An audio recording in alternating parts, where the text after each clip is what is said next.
Hi viewers, welcome to dial sports. So mega టోర్నమెంట్లో Indian bowling department అదరగొడుతుంది. So Bumrah లేని లోటును భర్తీ చేస్తూ, అంటే ఎలా బౌలింగ్ చేస్తారో, బుమ్రా లేడు, మన పేస్ అటాక్ కానీ మిగిలిన బౌలర్ కానీ ఎలాంటి పెర్ఫార్మెన్స్ ఇస్తారో అన్న ఒక టెన్షన్ అయితే ఉంది. కానీ రెండు మ్యాచ్ల్లో కూడా బంగ్లాదేశ్ మీద అలాగే పాకిస్తాన్ మీద కూడా మన బౌలర్లు అదరగొట్టారని చెప్పాలి. రెండు మ్యాచ్ల్లో ప్రత్యర్థిని ఆల్అవుట్ చేశారు.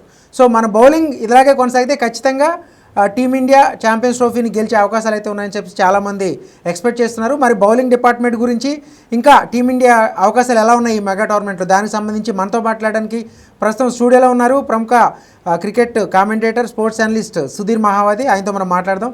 Hi Sudhir ji, how are you? Hi నవర్ నరేష్, మూవింగ్ ఆన్, చెప్పండి. ఓకే, ఎట్లా ఉంది మన బౌలింగ్ గురించి? ఎస్పెషల్లీ మనం మాట్లాడుకున్నాం ఏంటంటే బుమ్రా లేకపోవడంతో మన బౌలింగ్ పూర్తిగా వీక్ అయిందా? సో షమీ కానీ, హర్షదీప్, హర్షిత్ రాణా, అలాగే స్పిన్నర్లు ఎట్లా ఆడతారు, ఎట్లాంటి బౌలింగ్తో ఈ బౌలింగ్తో మ్యాచ్లు గెలుస్తామా అని అనుకున్నారు కొందరు. సో ఇప్పుడు కంప్లీట్గా దానికి మన వాళ్ళు బాగానే వాళ్ళ ఆటతోనే ఆన్సర్ ఇస్తున్నారు. అబ్సల్యూట్లీ, మీరు చెప్పినట్టుగా బౌలింగ్ డిపార్ట్మెంట్ బుమ్రా లేకున్నా కానీ ఐ థింక్ అద్భుతంగానే బౌలింగ్ చేస్తున్నారు, డౌటే లేదు. బట్ ఒకటి మనం నరేష్ ఎప్పుడు ఆలోచించాలి, బుమ్రా లేని లోటు మీకు వన్డే మ్యాచెస్లో, వన్డే క్రికెట్లో అంత పెద్దగా ఎప్పుడు మీకు కనబడలేదు. మీకు బుమ్రా లోటు T20లో, టెస్ట్ మ్యాచెస్లో అతని లేని లోటు ఎక్కువగా కనబడుతుంది. బుమ్రా లేడు, టెస్ట్ మ్యాచ్ ఆడుతున్నాం. ఇప్పుడు ఫర్ ఎగ్జాంపుల్ నెక్స్ట్ ఇంగ్లాండ్ తోటి సిరీస్ జరగబోతుంది. అప్పుడు ఏదైనా బుమ్రాకి ఇంకా ఇంజరీ కొనసాగి లేడంటే అప్పుడు చాలా ప్రభావం ఉంటుంది అసలు యాక్చువల్గా. సో అందుకనే అతని ప్రాబ్లం అగ్రిగేట్ కాకుండా అతనికి రెస్ట్ ఇవ్వడం జరిగింది. బట్ షమీ దాన్ని అద్భుతంగా ఫిల్ చేస్తున్నాడు. షమీ ఫస్ట్ మ్యాచ్లో 5 వికెట్స్, ఈరోజు కూడా నేను అనుకుంటాను ఈ బౌల్డ్ వెల్ యాక్చువల్లీ. కొంచెం చిన్న ఇంజరీ కనబడింది, బట్ అగైన్ ఈ కేమ్ బ్యాక్, అదొక గుడ్ న్యూస్ యాక్చువల్లీ. సో ఈ got wickets in the first match, and ఈరోజు కూడా చాలా మంచి బౌలింగ్ చేశాడు. అండ్ అతనితో పాటు హర్షిత్ రాణా కూడా రియల్గా చెప్పాలంటే మంచి సపోర్ట్ అందిస్తున్నాడు అండి. సో హార్దిక్ పాండ్యా ముఖ్యంగా ఒక ఆల్రౌండర్ రోల్ అద్భుతంగా ప్లే చేస్తున్నాడని చెప్పాలి. Is the one who got break through, first break through అతడే ఇచ్చాడు అసలు పాకిస్తాన్ ఇవాళ మ్యాచ్లో. బౌలింగ్ పరంగా అతను అద్భుతమైన బౌలింగ్ చేశాడు. బాబర్ ఆజం ఒక స్టార్ బ్యాటర్, అతను ఒకవేళ నిలదొక్కుంటే ఖచ్చితంగా ఇండియాకి మైనస్ అయ్యేది. ఆ బాబర్ ఆజం అవుట్ అయిన తర్వాత మరొక వికెట్ రన్అట్ రూపంలో Axar Patel was brilliant in the field actually. So ఈరోజు బౌలింగ్లోనైతే ఫీల్డింగ్లో ఒక ఆల్రౌండ్ పర్ఫార్మెన్స్ కనబరిచారు మీరు చెప్పినట్టుగా, అందులో డౌటే లేదు. అండ్ ఇప్పుడు స్టార్ట్ కూడా అద్భుతంగా నిలబడింది. రోహిత్ అవుట్ అయినప్పటికీ కూడా ఆల్రెడీ 10 overs అబౌవ్ 70 runs కొట్టారు. సో మోస్ట్లీ అంటే ఒక ఇన్నింగ్స్ అయిన తర్వాత పిచ్ స్లోగా ఉంటుందేమో అనుకుని చాలా మంది డౌట్స్ ఎక్స్ప్రెస్ చేశారు, కానీ ఆ కన్సర్న్ అయితే ఉంది, కానీ అదైతే లేదు. సో ఎస్పెషల్లీ మనం చెప్పుకోవాల్సింది ఏంటంటే ఈ బౌలింగ్ కనుక, ఎందుకంటే 2 మ్యాచ్ల్లో కూడా టీమిండియా బౌలర్లు ప్రత్యర్థిని ఆల్అవుట్ చేశారు. ఒక విధంగా ఇది గుడ్ సైన్ ఫర్ ఇండియా అనుకుంటా. No doubt about it. మీరు అన్నట్టుగా 50 overs కాకుండా ఆల్అవుట్ చేయడం అనేది చాలా మంచి రిజల్ట్ అది. ఎందుకంటే బౌలింగ్ డిపార్ట్మెంట్ అయితే బుమ్రా లేకున్నా కానీ వికెట్స్ తీయగలుగుతారన్నట్టు ఒక ధీమానైతే క్యాప్టెన్కి వచ్చింది. అదే చాలా కావాలని దుబాయ్లో మీకు కొంచెం పూర్తి బౌలర్ ఫ్రెండ్లీ కండిషన్స్ కాకుండా కానీ బౌలర్స్కు కొంచెం మద్దతు అనేది కూడా, హెల్ప్ కూడా లభిస్తుంది. స్లో కావడంతో spinners రాణిస్తున్నారు.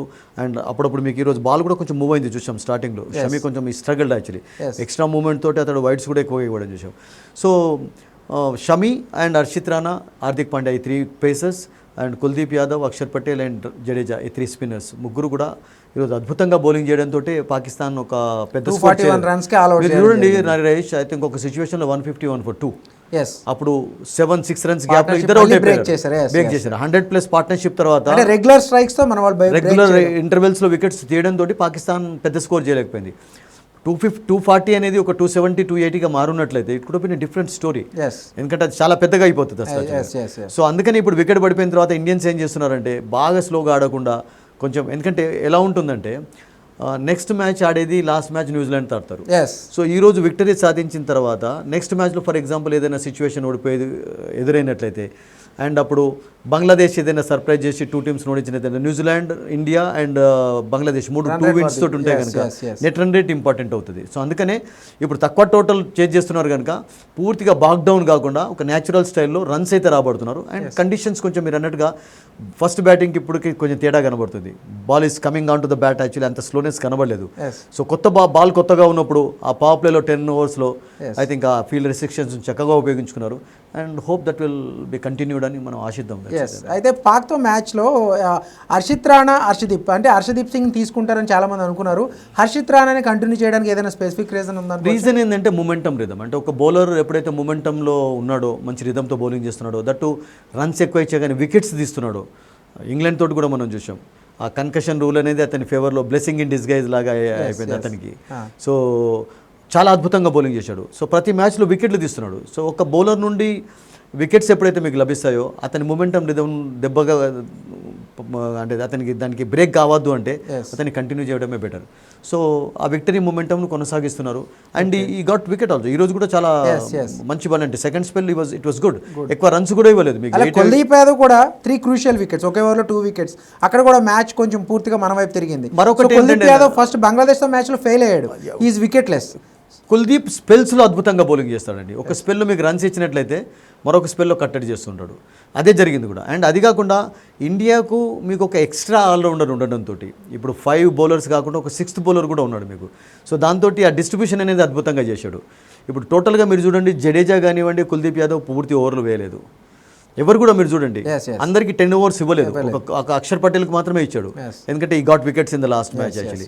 So Rohit Sharma distribution కూడా చాలా అద్భుతంగా, కెప్టెన్ గా చాలా తన ఎప్పటికప్పుడు ఎప్పుడు తను సక్సెస్ గానే ఉంటాడు.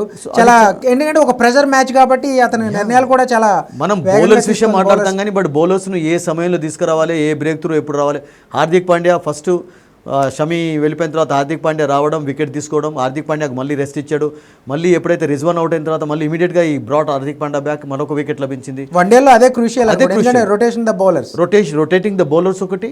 అది కాకుండా ఏ సమయంలో ఎవరిని తీసుకురావాలి. ఫర్ ఎగ్జాంపుల్ ఒక లెఫ్ట్ హ్యాండెడ్ ఆడుతున్నాడు అనుకోండి, లెఫ్ట్ హ్యాండెడ్ ఆడుతున్నప్పుడు మీకు లెఫ్ట్ ఆర్మ్ స్పిన్నర్స్ని ఎక్కువగా ఉపయోగించినట్లయితే రన్స్ ఎక్కువగా వస్తాయి.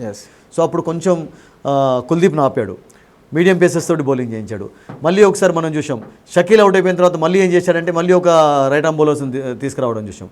సో ఇలా రొటేషన్ అనేది అద్భుతంగా చేశాడు కనుక ఇండియా ఐ థింక్ 151 for 2 నుండి పాకిస్తాన్ 241 లోపు కట్టడి చేయగలిగారు. సో మనం బౌలర్స్ కంటే ఫుల్ మార్క్స్లో కొన్ని మార్కులు కెప్టెన్ కూడా ఇవ్వాల్సిందే, because it is the captain who leads actually. అలాగే కేఎల్ రాహుల్ వికెట్ కీపింగ్ గురించి, కేఎల్ రాహుల్ వికెట్ గురించి మీరేమంటారు? ఎందుకంటే పంత్ కంటే కూడా కేఎల్ రాహుల్కి ప్రయారిటీ ఇచ్చి ఒక గంభీర్ ఎప్పటికప్పుడు ఆల్రెడీ టోర్నమెంట్కి బిఫోర్ అతను ఒక నిర్ణయం చెప్పాడు. సో పంత్ వెయిట్ చేయాలి, అవకాశాలు వస్తాయి, KL Rahul was the first priority అని. ఇప్పుడు ఈ రోజు నరేష్ ఒకవేళ ఫర్ ఎగ్జాంపుల్ పంత్ విషయం ఆలోచించే ఛాన్స్ లేకుండే, అతను ఫిట్గా ఉన్నా కానీ ఛాన్స్ లేకుండే.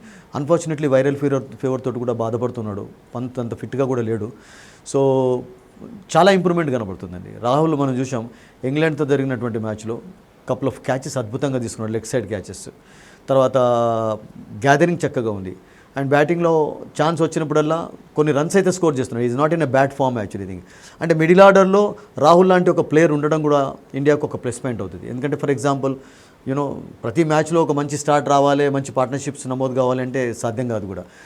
అటువంటి సిచ్యువేషన్లో ఏదైనా సిచ్యువేషన్ ఏర్పడి 70 for 2, 70 for 3 అయినప్పుడు రాహుల్ అనే ప్లేయర్ యొక్క రోల్ చాలా కీలకంగా ఉంటుంది. And is proving that also. అయితే ఇంకా మనం చివరిగా చెప్పండి దుబాయ్ పిచ్లు, ఎందుకంటే పాకిస్తాన్ పిచ్లు ఏమో 350, 300, 330 ప్లస్ స్కోర్లు నమోదవుతున్నాయి. దుబాయ్ పిచ్ల మీద మాత్రం అంత స్కోర్లు నమోదు, ఎందుకంటే మనం కంప్లీట్గా పూర్తిగా మన మ్యాచ్లన్నీ కూడా ఎక్కడ ఉండిపోయి, అంటే ఇటువంటి మ్యాచ్లే మనం చూడొచ్చు అనుకోవచ్చా? నెక్స్ట్ ఇక్కడ జరిగినటువంటి దాదాపు 54-55 మ్యాచెస్లో ఓన్లీ 3-4 టైమ్స్ మాత్రమే 300+ స్కోర్ చేశారు. England I think the score 350 ఒక మ్యాచ్లో చేసినట్టున్నారు, 350+. బట్ మీకు 280, 270, 190, 190 టోటల్స్ చాలా. Pakistan pitches are completely different to the Pakistan అయితే బెల్టర్స్ కంప్లీట్గా ఒక రోడ్ లాగే ఉన్నాయి, అలాగే కనబడుతున్నాయి. కరాచీ కానీ లాహోర్ కానీ, కరాచీ అయితే బ్యూటిఫుల్ వికెట్ బ్యాటింగ్ చేయడానికి, లాహోర్లో కూడా అటువంటి కండిషన్స్ కూడా ఆస్ట్రేలియా చేసేసింది. దుబాయ్లో మరొకటి ఏంటంటే మీకు గ్రౌండ్ కొంచెం పెద్దగా ఉండడం అండ్ మీకు మాటి కండిషన్స్ నాట్ అన్ ఈజీ 6 కొట్టడమే కాకుండా వికెట్ అంత ఫాస్ట్గా కూడా మీకు అంటే బ్యాటర్స్కి అనుకూలంగా కనబడుతుంది. అంతే there is something for the bowlers. అంటే మీకు అలా ఉంటేనే బాగుంటుందండి క్రికెట్లో. మీకు కొంచెం బ్యాటిల్ ఉండాలి, బౌలర్స్ కూడా there should be something actually. ప్రతిసారి బ్యాటింగ్ ఫేవరబుల్ కండిషన్స్ ఉంటే కూడా we cannot enjoy matches actually. So Dubai లాంటి పిచ్చెస్లో ఒక బ్యాట్స్మెన్కు కూడా ఒక బ్యాటర్ కూడా పరీక్షనే. ఎవరైతే పేషెన్స్ కనబరుస్తున్నారో ఎదురైతేనే మన వాళ్ళు చూడండి. మనం ఫస్ట్ మ్యాచ్లో ద వే హీ ప్లేడ్, అంటే బంగ్లాదేశ్ కూడా కష్టాల్లో ఉన్న బంగ్లాదేశ్ను 229 వరకు తీసుకువెళ్ళాడంటే పార్ట్నర్షిప్ నమోదు కావడమే కాదు. సో అందుకని శుభ్మన్ గిల్ ఈరోజు ఒక ఇంటర్వ్యూలో చెప్పాడు, దుబాయ్ లాంటి పిచ్చెస్లో ఇంపార్టెంట్ థింగ్ ఏంటంటే 50 ఓవర్స్లో ఒక 2 బిగ్ పార్ట్నర్షిప్స్ అవసరం అని చెప్పారు. అది 70-80 కావచ్చు, లేకుంటే ఒక 100+ కావచ్చు. అప్పుడే చేజ్ చేస్తున్నప్పుడు ఛాన్స్ ఉంటుంది, బిగ్ టోటల్ సెట్ చేయడానికి కూడా ఛాన్స్ ఉంటుంది. సో అదే చేయాలి, ఎందుకంటే వికెట్లో మీకు ఎప్పుడైతే టోటల్గా బ్యాటింగ్ ఫేవరబుల్ కండిషన్స్ ఉండవో you got to be little careful. Okay, thank you very much Sudheer గారు, thank you very much. So మరి మెగా టోర్నమెంట్లో టీమిండియా బౌలర్లు కనుక ఇదే ఫామ్ కంటిన్యూ చేసి, బ్యాట్స్మెన్ కూడా ఇదే రిథం కంటిన్యూ చేస్తే ఖచ్చితంగా ఛాంపియన్స్ ట్రోఫీలో ఇండియా మరోసారి విన్నర్గా నిలిచే అవకాశాలు అయితే ఉన్నాయని చెప్పేసి సుధీర్ చెప్తున్నారు. Keep watching dial sports.